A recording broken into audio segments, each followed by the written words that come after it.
Good morning, everybody. Thank you for being with us. My name is Alejandro Reyes. I'm the Chief People Officer at Houghton Mifflin Harcourt. Very pleased to be with you today, accompanied by a great panel of friends. Our conversation today is about searching for meaning, the future of EdTech talent. Could not be a more interesting conversation, in my opinion, when it comes about the future of anything but talking about talent.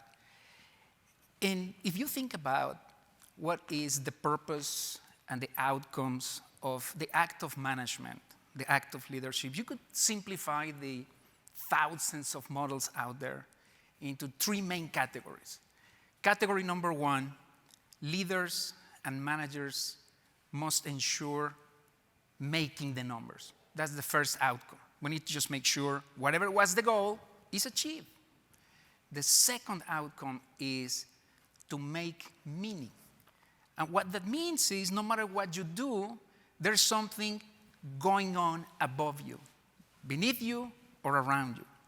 And that is the job of the leader to explain the whys, the how, where are we going? That's making meaning. And the third element is making the future, which basically means having a plan, having a vision. And when you think of those three elements, they just work together to create that prosperity, that growth. So today we're going to talk about making meaning and making the future for EdTech. Why is this conversation relevant today? Why are we here? We are here because talent stopped being something that we just give for granted. I worked for many years in companies like Motorola or Dell Technologies. You would just put an announcement and you would have so many applicants that sometimes we would say, you know, don't publish it, just talk to some people, and then 100 candidates will show up. Those times are gone. Now we have a talent market where people have enormous amount of choices and people are taking chances. Second reason is because companies are struggling to adapt because they have rigidities, but more common is that they are adjusting to adapt to something that they cannot name. What do we need to adapt to? We are ready to adapt, but what is that future? EdTech is in a revolution, is in a market growth, and that growth has been great so far, but as Marshall Goldsmith said, what brought you here won't get you there. So we're going to explore what is it in the future. So to address these important questions, I'm joined by a magnificent group of experienced leaders, and we have, to my left, Amanda House, Senior Vice President of Product Development, Houghton Mifflin; Mike McDonald, Senior Workplace Consultant for Gallup; and Angela Romans, Executive Director of Innovation for Equity. I would love you to just introduce yourselves to the group, and then we go from there. Sure. I'm Amanda House, Senior Vice President, Product Development for our Supplemental and Intervention Solutions at HMH. I started as a classroom teacher. I consider myself lucky to have stumbled into the EdTech space, and since then I've been committed to leveraging technology to build really robust solutions for teachers and students. I am passionate about leading with hearts and minds in a purpose-driven organization, and because of all those reasons, I'm thrilled to be here with all of you at South by. That's awesome. My name's Mike McDonald. I'm a Gallup Senior Workplace Consultant. In my role, what I get paid to do is to help organizations learn better so that they can lead better. So you can see in the accountability to both of those features, you have to do the right things for your human capital, right? And so when we think about human beings and the emotional threshold of the choices we make, the decisions we make, it comes back down to how we feel about the work that we do. What causes us to say yes to join your organization and to maybe continue to say yes every single day that we come in. Good morning, everyone. My name is Angela Romans, and I am the founding executive director of Innovation for Equity. We're a network of diverse education professionals working to improve outcomes for Black learners. And I've spent pretty much all of my career, all of my adult life, working in and around, in different parts of the education ecosystem. And I like to say that as I grew up as a child of the South, I grew up with a single mom, and she was kind of always in my schools. And I always noticed she was like always in a fight with somebody, with the principal, with the guidance counselor. But I learned in my adult life, really, that she was fighting for me to get the kinds of education opportunities that she wanted for me and my brother. And so I have benefited from her fighting. And so I do what I do in the space of education, and most recently working with Black leaders in education, so that Black mamas like mine don't have to fight to get their children the kind of education that they deserve and that I benefited from. So looking forward to this conversation. And for me, born and raised in Mexico City, paradoxically, for an HR person, I have a degree on robotics and automation. Don't look at me like that. It actually helps to be methodical. I migrated to the US 21 years ago on that day, January 1st, 2020, you remember? You know, nobody wanted to fly that day, neither I. I made it. I've been mostly in roles related to talent. I was head of executive development at Motorola, then Chief Learning Officer at Dell Technologies, back then Dell Computers, Head of Talent for Laureate Universities, and now Head of HR for Houghton Mifflin. So the perspectives that you see in the panel are well informed to really have a discussion about what are we going to do? What's EdTech, what this moment brings to us, and how we're going to take advantage of that. To start the discussion, I thought would be important to frame the conversation using an economic model. We will talk about supply and demand of talent, and then the market. So let's start with the market. So Mike, you have the enormous privilege to have access to one of the best data sets in the world, Gallup. What is the market saying about this moment for labor? Yeah, Alejandro, that's a great question. This won't surprise you, but some of the forces that are shaping the way the world and the workplace are interacting with each other, they've been building for a while now. And to Alejandro's point, we've had about a century worth of time to start to accumulate what do people really consider in terms of their most fulfilling job, and what actually then connects in that fulfilling job to predict the sustainable growth and success of their organization. I thought it'd be important for us to bring 6 of those forces to the conversation, those features, Alejandro, and then you'll hear the themes continue to build throughout our conversation. But bear with me, I wouldn't be a card-carrying member of Gallup if I didn't have some data inside each of these points of reference. But we do know, right, that data helps us make sense of circumstances. It really guides our decisions. So it won't drown us. I won't want to capsize us in the data, but I do think there's some important pressure points that really bear some consideration. So first, thematically, we would say that the Great Resignation is really about the Great Discontent. Maybe it's more about the Great Disappointment. And the themes that really roll into that reference point to discontent, purpose. Right? We can talk about purpose a lot, but what does purpose actually mean? Purpose has really predominantly shifted to the forefront of people's consideration for where and why they work. But it's not just knowing what we stand for, it's the integration of that into the work that we do. So a couple of data points that set the boundaries there, the edges. Only 23% of the workforce actually knows how to integrate the values of their organization into the work they do on a daily basis. Only 27% actually say they believe in the values that their organization says it stands for. So we've got some incredible room, a lot of real estate there for us to connect that meaningfulness to the work that people actually experience on a daily basis. We're hearing a lot about strengths. Can your organization, can your role give me a slipstream of a resistance-free level of excellence in the outcomes that I'm expected to drive, and not as a static point in time, but in a sustainable way? This notion of being mindful about what we do well and being comfortable and aligned with it, the multiplier on engagement is a 6 times multiplier. It triples the likelihood for somebody to say they have an excellent quality of life. So now the demand, the premium on the workplace is escalated as a result. That means we have to lead differently. Those previous data points mean that our style and approach of how we lead teams has to shift and adjust accordingly. So some of the themes we're hearing there, you all are aware of this, but development. Maybe the appetite for human development has never been as loud or as large as it is on planet Earth as it is right now by our measurement, and I'm sure confirmed by all of your experiences.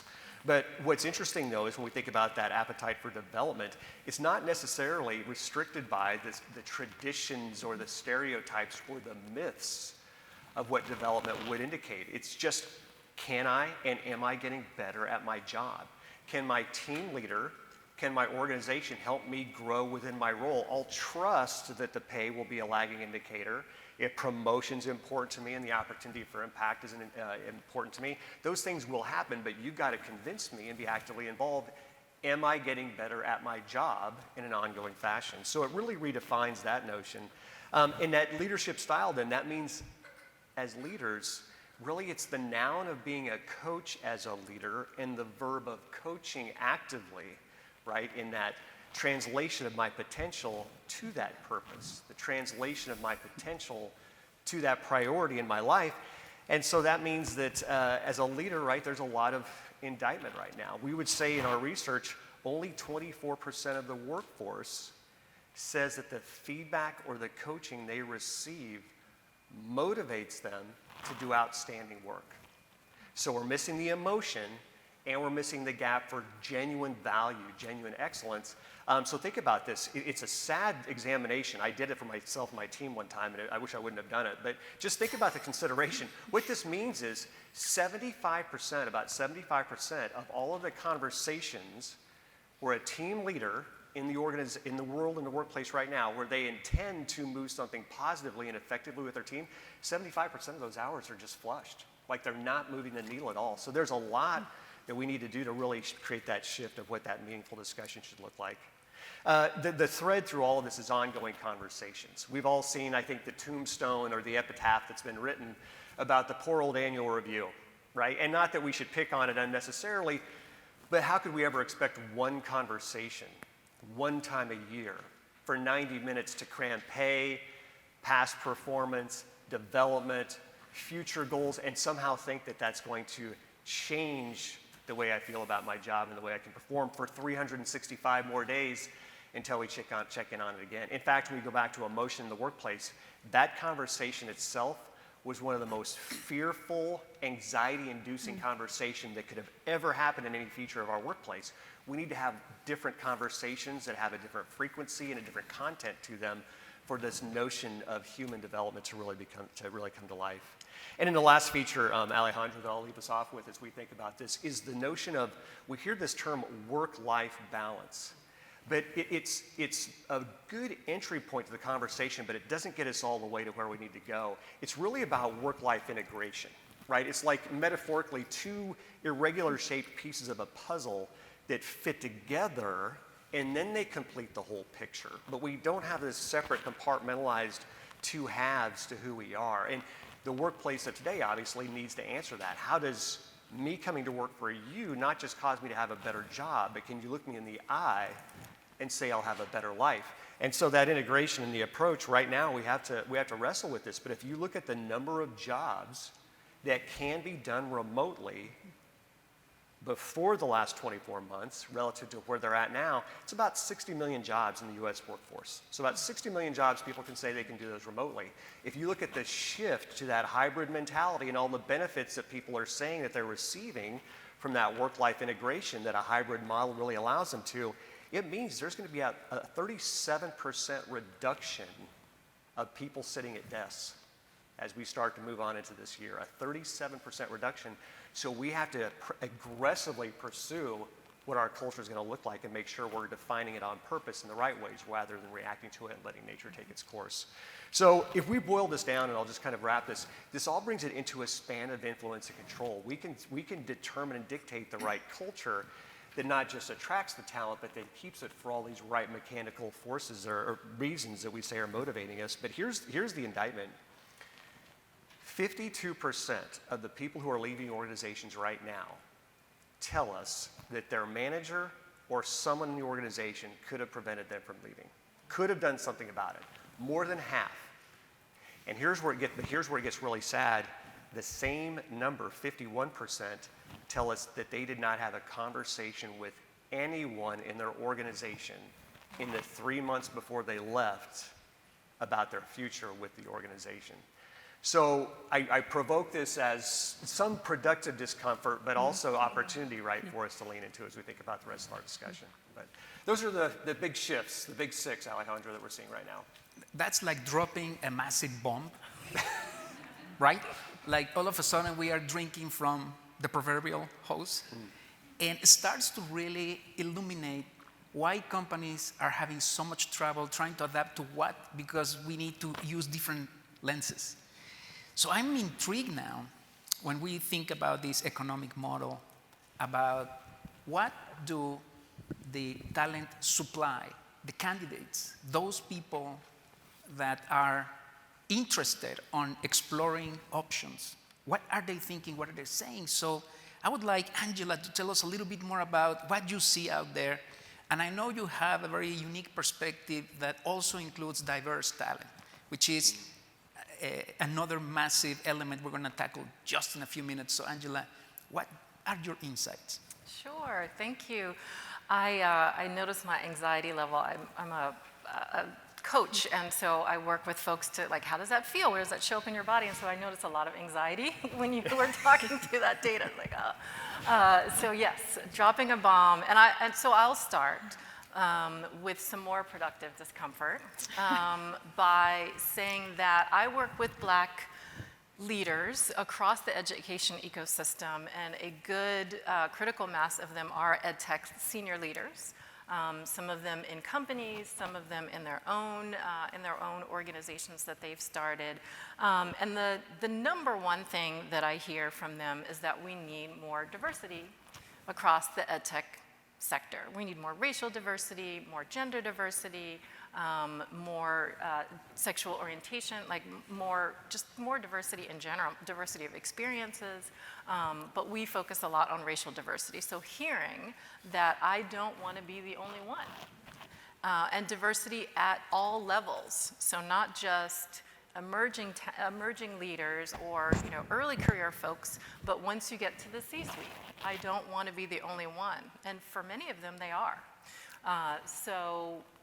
That is baseline for them. We need more diversity. So as Alejandro said, we'll talk some more about that. But that also means that they are digging deeper and pushing harder on what that means for them and how that shows up in organizations. So if they are brought in, for instance, to lead an organization's diversity, equity, inclusion work, which some of our leaders are, and happens a lot with leaders of color in organizations, what does that mean? Do I have the power to make an impact? Where does that person sit as they're leading the organization's DEI work? Do they report to the CEO directly? Are they at the decision-making table? Are they not just window dressing? So really talking about not only the diversity, but the company's complete, they're walking their talk around their commitment to equity and inclusion and belonging across the organization. So my leaders are definitely looking for that. The search for meaning, I love our title because that's a lot of what I'm hearing from my leaders as well, that they are, as Mike was saying in the data, looking for meaning in their work, for value, for a deeply personal why they're doing what they're doing, like the one that I shared at the beginning. And so they're hungering for that in their companies. And that means a few things as well. They're looking for that growth and development that Mike talked about, and that could look a lot of different ways. It looks like a community. So if you're not the only one, you're one of a small number or hopefully one of a large number, you're still looking for community to be with folks who may share your lived experience. That might mean your racial and ethnic identity, that might mean gender, that may mean, people in EdTech who love to cook. Whatever that community is, making sure that you can find spaces for that community as well as spaces for this larger organization conversation and connecting across folks who may be different from you too. So both community of affinity as well as community of difference. And there's a need and a hunger for both from my leaders. The need, and that community it can be a space really for growth and development, for getting better, for asking those questions. You know, my manager said this to me. Has your manager said that to me, to you as well? What did you do about it? How did you get where you are in the organization? So that growth and development that comes through that passed on knowledge, the sharing of stories, storytelling, that mentoring and sponsoring that happens informally in those affinity groups, as well as the formal opportunities for mentorship, for sponsorship, for coaching in organizations. The values alignment we hear a lot, you know, again, that deeply personal, why I'm doing what I'm doing, and wanting to see that I'm making an impact. And many of our leaders have, in our last meeting with our fellowship, so we run a senior leadership fellowship, and in that, in my one-on-ones with all of our leaders, this theme of should I stay or should I go came up in a lot of my one-on-one conversations. So as a fellowship group, we talked about that. And for many of them, it's should I stay or should I go? Am I making an impact in this company? Can I make a difference in how it's running? You know, am I impacting the decisions? And if not me, then who? So the questions of like, should I stay or should I go? And back to the original point, because if I go, I have options now. In this extraordinary moment that we're in, where I've seen other people leave and find jobs. So the should I stay or should I go is a deep personal question for them. Do I have impact? Am I making meaning? Am I getting what I need out of this organization? And if not, I can go and be an entrepreneur and even start my own organization. So all of those are pieces that we hear, that I hear from my leaders that track very, very closely to the data, as uncomfortable as it is, but that also leaves opportunity, I think, for organizations to do some deep reflective work about what the supply side is saying and how they are aligning their organizational structures and practices and policies with that. Well, this is a great indication that EdTech is no different than many companies in the paying side. We are observing that we belong to the same universe of challenges, you know, the workforce. We observe that talent is in search for meaning, and if you extend that, I think the entire planet is in search for some level of meaning right now. But employees have been empowered because COVID showed new ways. And we have come to realize that as a participant in a company, we can be just as productive if we're not tied to a geographic location. So how companies are making sense of that? And I would like to hear, Amanda, what are your perspectives in terms of the demand side of this economic model? What are the leaders intending to become that place where people want to go, right? I want to be part of that. And what is it? In terms of the value proposition, yes. And what are we? Mm-hmm. So I will go out on a limb and say that all of us in this room and in these buildings are here because we are intrinsically motivated to do good and right by teachers and students. We need to know that the work we're doing every day matters. And from that perspective, I think about the importance of a purpose-driven organization with values that are aligned throughout the organization and an ability to see evidence of decisions and actions taken that align with those values.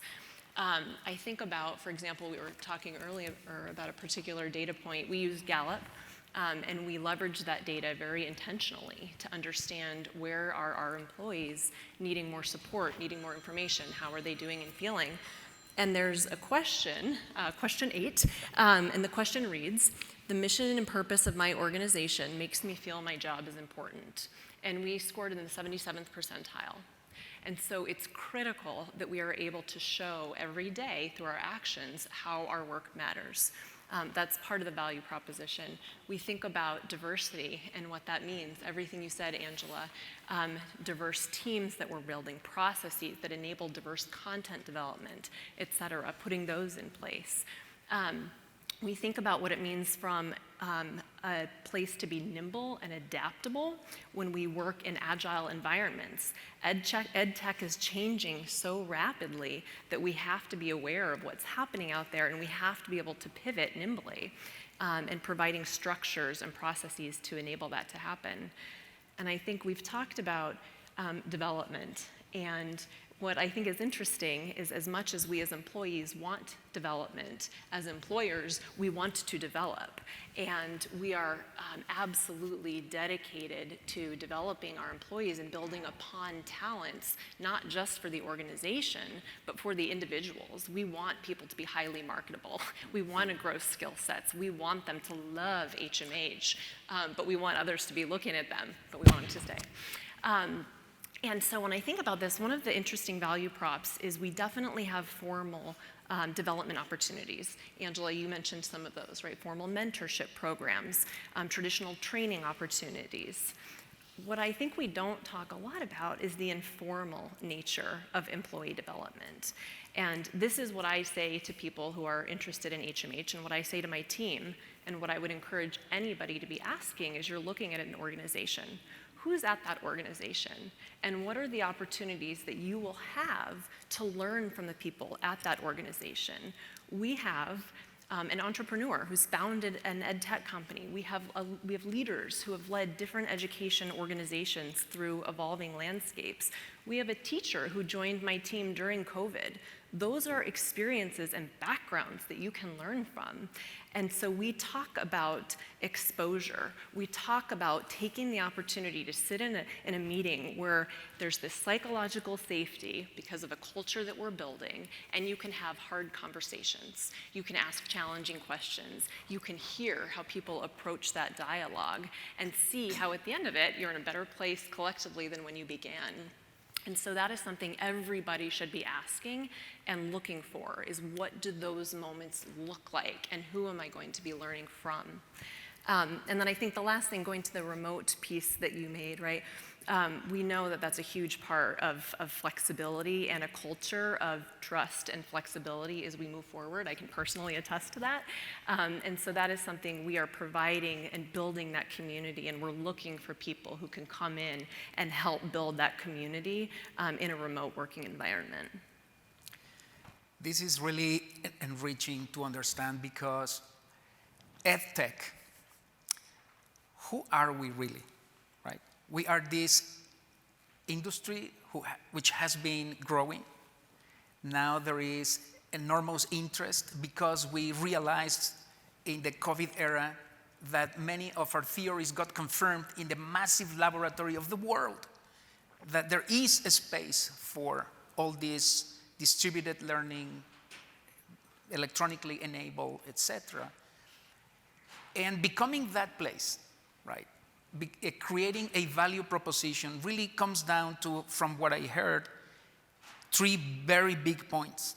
One is, what's that vision or purpose that we're presenting for candidates or employees who are looking to really make a difference in the world, right? So nobody probably is better equipped today to make a statement of that magnitude, that EdTech can change the world. And people are realizing that. The organizational reputation, to your point, is, well, in this company, you can not only contribute, but you can also develop yourself. Contribution and development. And I think, to Mike's point, that's a little unbalanced in the perception of many potential employees. It's all about the company.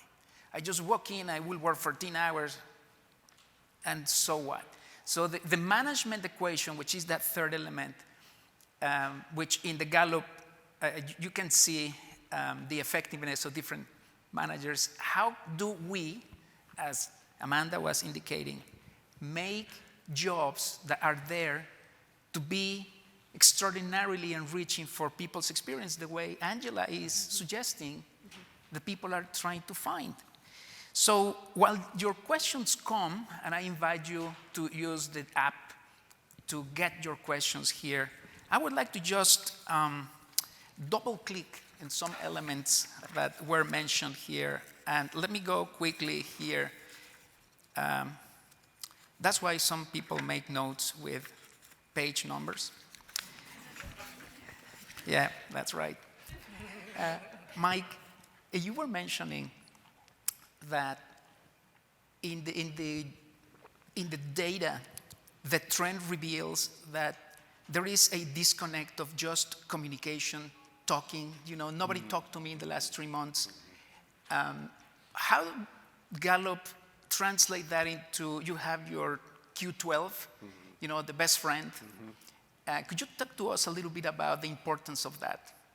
Yeah, so it's interesting. So when you think about the framework of so much we're talking about, it's how do we create a culture that operationalizes the best of a human being into all of these outcomes, right, that cause our organization to succeed over the course of time. So it's that connection point between me having my most fulfilling job with intentionality around the word fulfilling, but connecting then, obviously, it doesn't come at the expense of my organization, as you described, Amanda. It comes to the benefit, right, that all of us joining forces in that fulfilling job can predict then where our organization goes and grows. And a couple of ways that, levers, Alejandro, that we really pull on, I think, as we really move that forward. There's two specifically that I'm going to call out. If you think about that leadership style and the shift that needs to be created, many organizations are caught up in this trap about confusing information as communication. Information does not equal communication. Okay? And I think as we get into change, transition, and growth, it's really tempting for us to just shove content back and forth at each other, that the volume of words we use, as well intended as they are, we hope that they're useful and we assume that they'll change somebody's decisions or behavior, that somehow there's a benefit to that. But actually, if you think about the shift in the leadership style, it's not the volume, right, of the words, it's the value. How does that conversation, not as a transaction, help me feel about how does it cause me to extend effort? Do I think differently on the receiving end? So one of the things that we're seeing, right, if you think about a culture right now, is if we don't confuse information as communication, that vehicle of feedback is becoming so predominant. That local conversation between a team leader and a team member, however we want to push out or galvanize our organizations, make sense of circumstances, it's not real unless it's real in that space and place for that conversation. In fact, we could even go so far to say anything about our culture that we really espouse or aspire to, it's not real unless it's real in the local conversation that team leader can create. Again, coaching, right? And in many organizations right now, there's that tough disconnect between do I actually believe and buy into with conviction the tough but necessary decisions the organization is having to make? Do I believe in that enough? And can I sit down with my team and really have that conversation with them, eyeball to eyeball? And essentially, as the narrative might unfold itself, hey, I know this will be temporarily uncomfortable for us, but we're the right team, and there's a light at the end of the tunnel. There's a horizon to this that is going to take us on forward. Now, I'll bring this back to the point that Alejandro was talking about. We ask maybe the most powerful question that we could ask at the workplace. It's very scandalous, very provocative. Do you have a best friend at work? And that's the appropriate reaction. I will tell you on behalf of Gallup, we kind of wish the research would never have revealed that question, because immediately our minds go to, well, how do I do that, right? How do I lead to best friend at work? But think about this. Think about all of our emotional choices. Think about why people actually do their very best work. Think about why they choose to stay where they stay. Angela talked about this notion of communities. Think about your best talent. Think about you on your best day. Think about the talent you want to attract. The best of our days, the best of our talent is represented. We are members of multiple communities. And that best friend at work question, Alejandro, helps us be accountable to not imposing martial law. I can't force Angela and Amanda to be best friends at work. But as a well-intended leader, if our culture is strong, they're going to have lots of opportunities to do meaningful work together, and that performance proximity brings them into a space where their level of fulfillment could never be higher The level of satisfaction, deep satisfaction to get out of the outcomes that they are generating comes more out of the relationship they have than on the outcome itself. And we've completely transformed the workplace as a result of that. The promise was that you will get massive insights by the minute here. And I see everybody profusely making notes. So we have a few questions coming, which I appreciate. I will ask Angela to help me with that first one. And I think the framing for this question is that EdTech has the opportunity. By definition, our companies attract certain types of people who really want to make a difference in the world. Paradoxically with that, or together with that, we also attract people who want to see change in the world and want to ensure that the company is walking the talk. So in order to achieve that, we have been recruiting from sources, right? EdTech to EdTech or education. I think the question here, that is the first question, Angela, is how might EdTech companies today expand the pipeline to include people who may not have the traditional credentials, right? How could we do that? That's such an interesting question. I was in a panel yesterday on reimagining education spaces to support students of color, and one of the insights that came out of that was reevaluating how we're evaluating. So I put this question in that category. How are EdTech companies evaluating the qualifications of their talent for the particular roles that they're advertising? So some of that obviously is technical skills, right? Do people have the technical skills to do the work, or are they close enough? Do they have the skills so they are adjacent, and with some coaching, with some mentoring, with some on-the-job training, they can tick 80% of the boxes, maybe not 100, right? But 80%. So there's the technical skills, and then there's the non-technical skills, which is how I would suggest expanding that evaluation and asking specific questions about how your potential employees, how this potential talent will connect in this workplace, how this particular talent can contribute to the value proposition of the company, the output of the company. So asking questions like, where has this person demonstrated leadership? Where has this person demonstrated drive and determination? Where has this person gone above and beyond? How might this person be a particularly innovative thinker?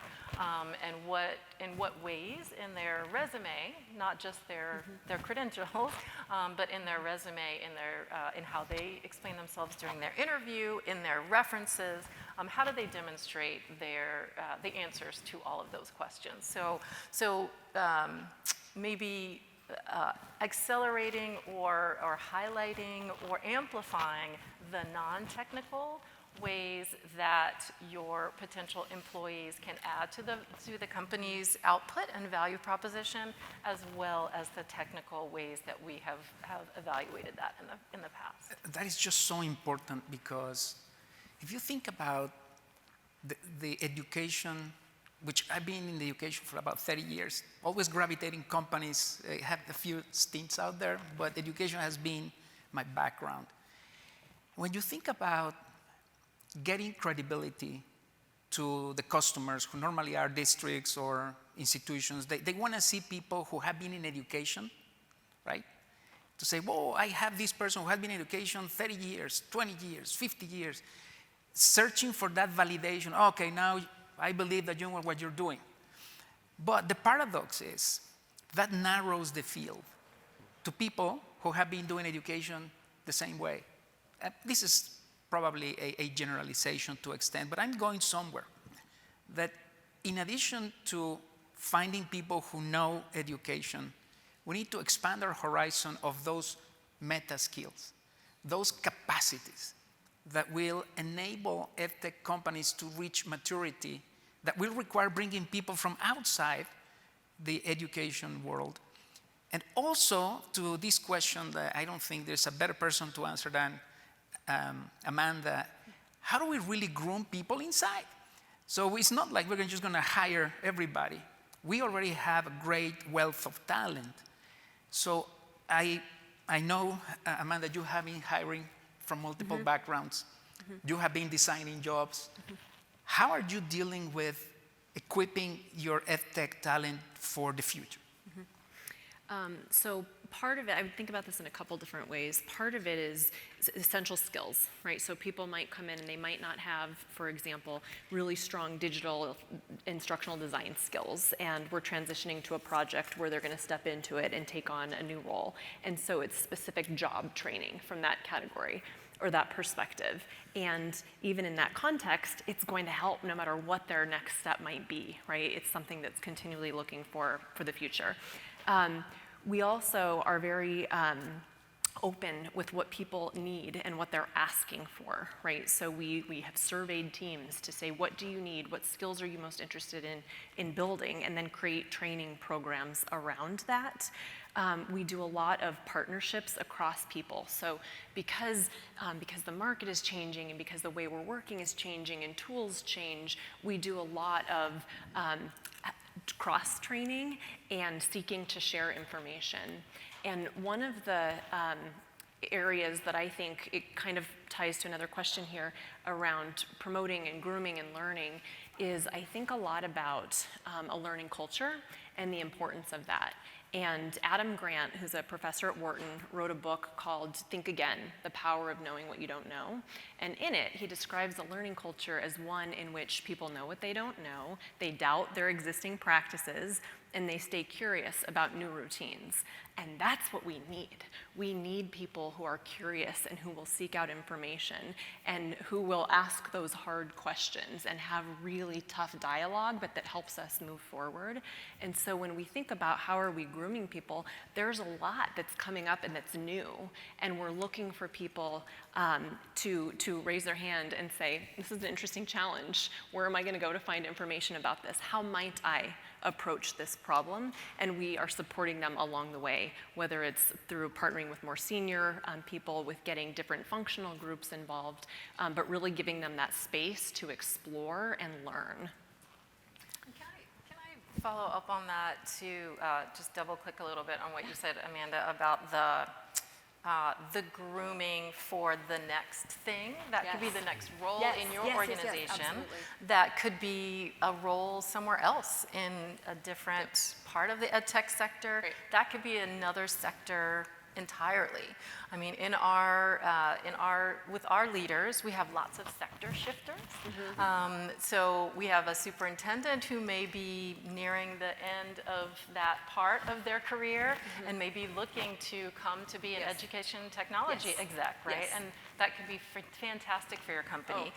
You could have an EdTech exec who might want to lead a school district next. And so, you know, how is your company how are your companies helping to develop that talent so that they can go other places in the education ecosystem and really make an impact in wherever they're going to go next? And they might come back too. Right. So there's the sector shifters and then there's the boomerangers. I was an EdTech executive.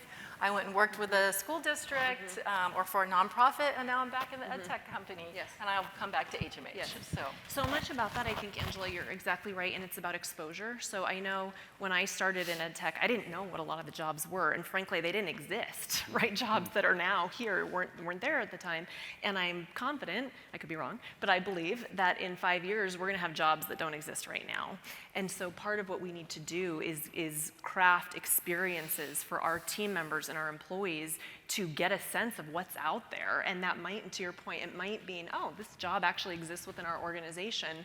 I might be interested in that. It might be something completely new, right? There might be a need that evolves and that we need to craft a position for or an assignment for, leveraging the best of the skill sets and growth opportunities. So I think it's been really open-minded to that and keeping our eyes out in terms of what's happening.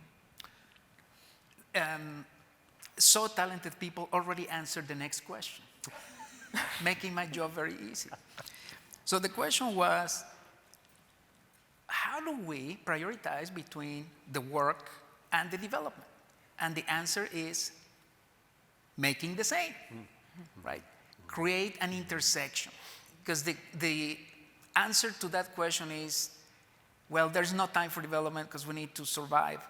But that is with a mindset that development and work are two kind of things that happen in different moments. The best organizations where people enjoy the most is when they are learning based on what they're doing.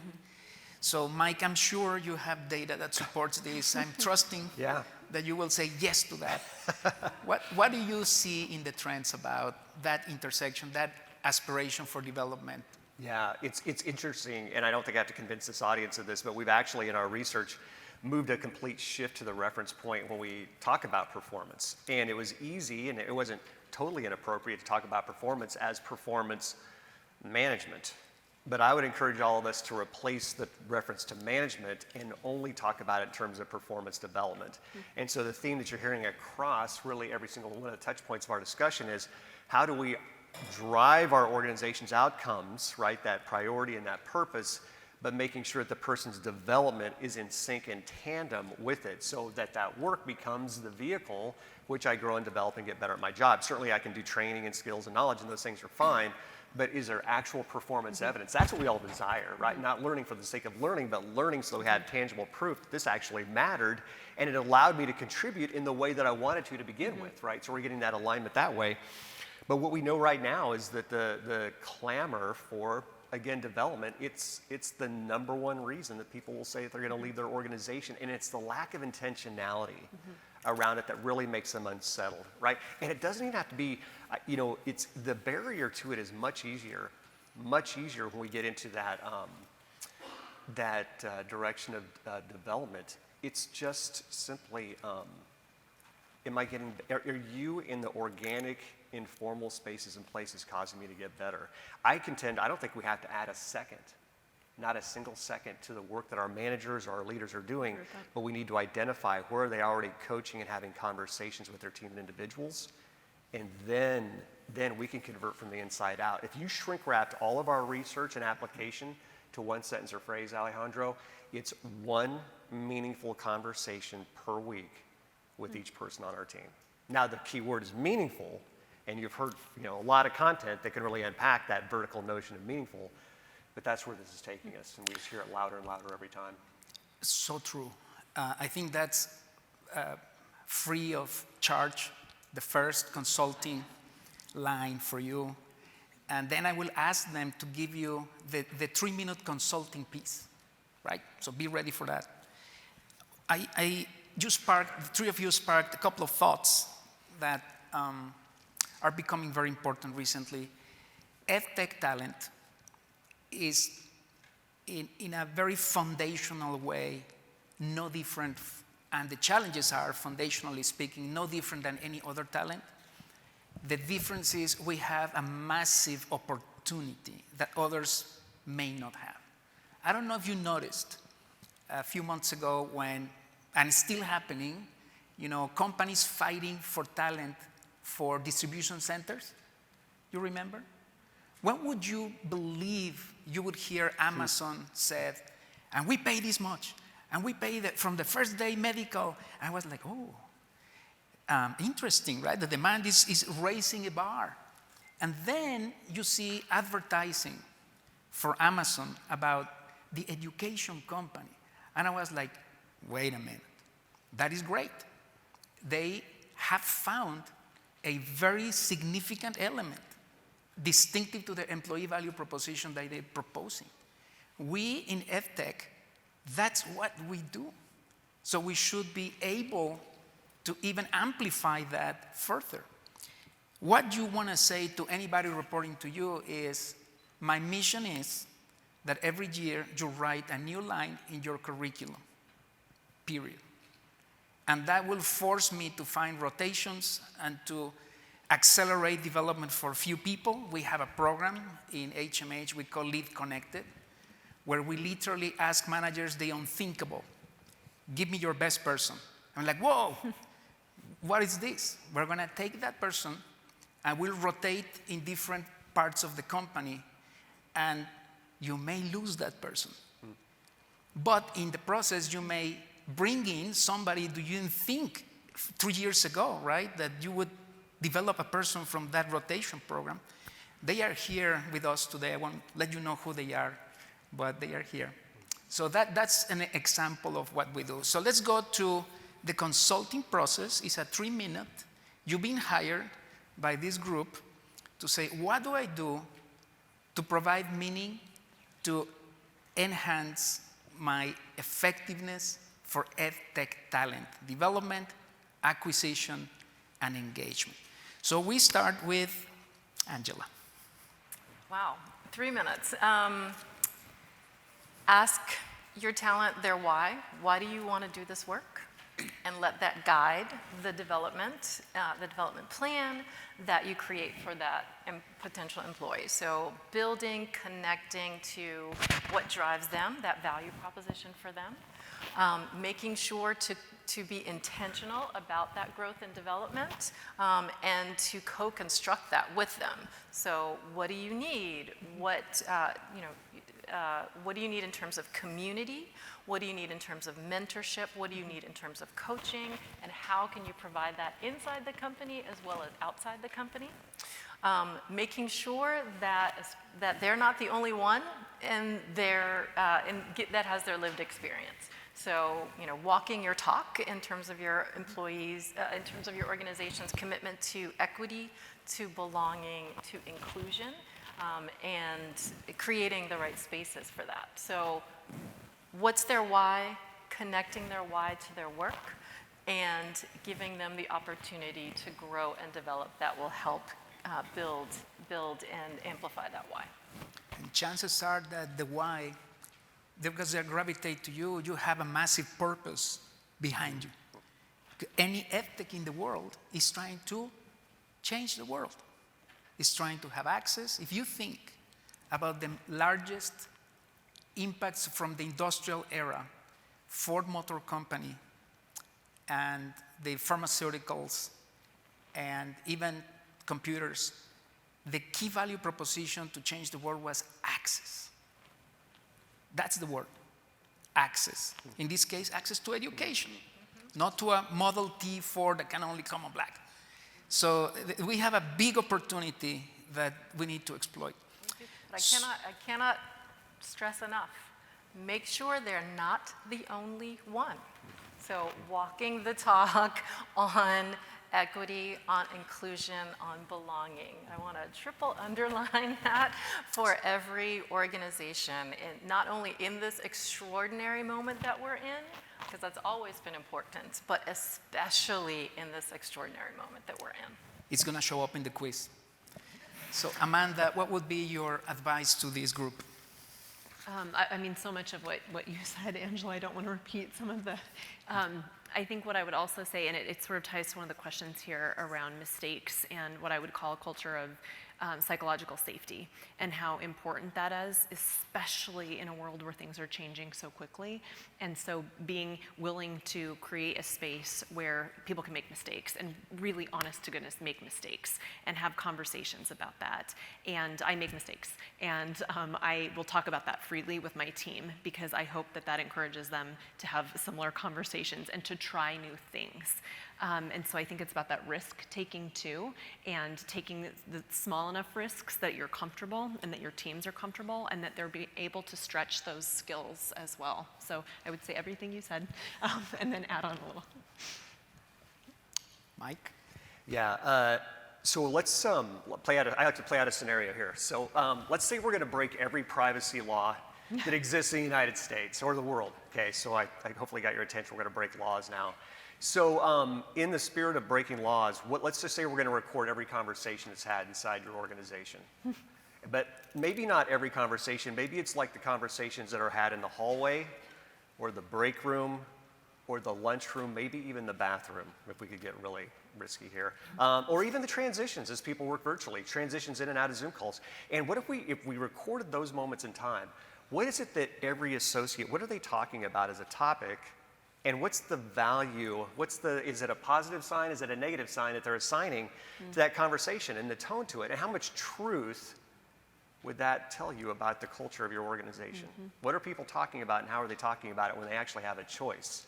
And we would contend that if you want to move the culture of your organization, we would say a culture is made up of the content of the conversations that are had inside of it.